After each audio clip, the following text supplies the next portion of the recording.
ইসলাম ছাড়া জাস্টিস কোনোভাবেই সম্ভব নয়। যেটা আপনারা দেখতে পাচ্ছেন যে এক ফ্যাসিবাদ চলে গেছে, নতুন ফ্যাসিবাদ ক্ষমতায় আসার আগেই যা শুরু করেছে বাংলাদেশ আবারও সেই জাহান্নামের কিনারে গিয়ে দাঁড়াতে চাচ্ছে। আসসালামু আলাইকুম ওয়া রাহমাতুল্লাহি ওয়া বারাকাতুহু। এখানে আজকে যে বিষয়টি নির্ধারণ করা হয়েছে আমাদের জন্য খুবই গুরুত্বপূর্ণ। আপনারা জানেন দীর্ঘদিন আমাদের এই দেশে স্বৈর শাসন ছিল, ফ্যাসিবাদী শাসন ছিল। সেখান থেকে আমরা যখন উত্তরণ লাভ করি সেই সময় আমাদের জনগণের, ছাত্র জনতার একটা স্লোগান ছিল, উই ওয়ান্ট জাস্টিস। আর এইটার জন্য ইসলাম ছাড়া জাস্টিস কোনোভাবেই সম্ভব নয়। যেটা আপনারা দেখতে পাচ্ছেন যে এক ফ্যাসিবাদ চলে গেছে, নতুন ফ্যাসিবাদ ক্ষমতায় আসার আগেই যা শুরু করেছে বাংলাদেশ আবারও সেই জাহান্নামের কিনারে গিয়ে দাঁড়াতে চাচ্ছে। সম্মানিত সুধীমণ্ডলী, এখন জনগণের মধ্যে একটা আমরা স্লোগান দেখতে পাচ্ছি, সেটা হলো ইসলামের বাংলাদেশ আমরা দেখতে চাই।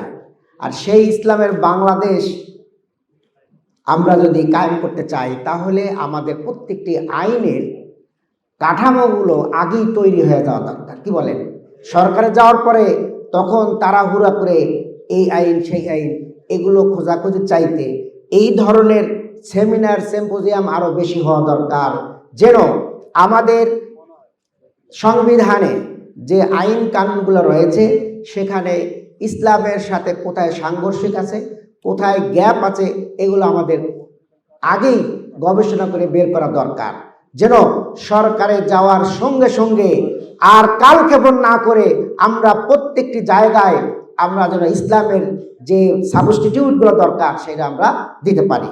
সম্মানিত সুধীমণ্ডলী, আজকে এই পরিবেশে এখন একটা গোষ্ঠী বলতেছে যে বাংলাদেশে নতুন করে দক্ষিণপন্থার উদ্ভব হচ্ছে, আবার তার চাইতে সিনিয়র যিনি তিনি বলতেছেন যে জঙ্গিবাদের উত্থান হতে পারে, অর্থাৎ এই দেশে ইসলামী শরিয়া আইন চালু হতে পারে।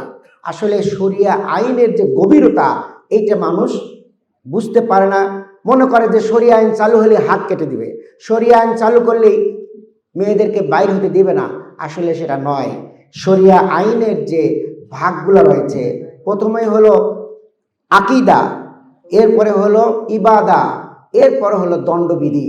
তো এই যে বিষয়গুলো আপনারা যারা ইসলামিক স্কলার আছেন তাদেরকেই এগুলো নির্ধারণ করে দিতে হবে, যেন আগামী দিনের যে পার্লামেন্ট হতে যাচ্ছে ইসলামের পার্লামেন্ট, সেখানে যেন আমাদের সকল আইনগুলো যেন ইসলামের আলোকে আমরা তৈরি করতে পারি। সেই ধরনের কাজগুলো এখন গবেষণা করে আমরা বের করব, এবং বাংলাদেশের মানুষ যেটা কল্পনা করছে, চিন্তা করছে, সেইটা যেন আমরা বাস্তবায়ন করতে পারি। আমরা সেই কাজের জন্য যার যার অবস্থান থেকে আমরা ভূমিকা রাখবো।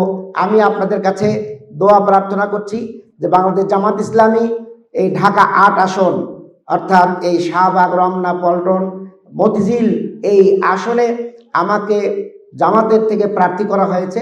আপনারা আমার জন্য দোয়া করবেন। আগামী দিনে যেন পার্লামেন্টে যদি আল্লাহ যাওয়ার সুযোগ করে দেয় তাহলে সেখানে যেন এই মুসলিম পারিবারিক আইনের পক্ষে যেন বলিষ্ঠ কণ্ঠে কথা বলতে পারি, সেই দোয়া কামনা করে আপনাদের কাছে আমি এখন বিদায় নিচ্ছি। আসসালামু আলাইকুম ওয়া রাহমাতুল্লাহি ওয়া বারাকাতুহু।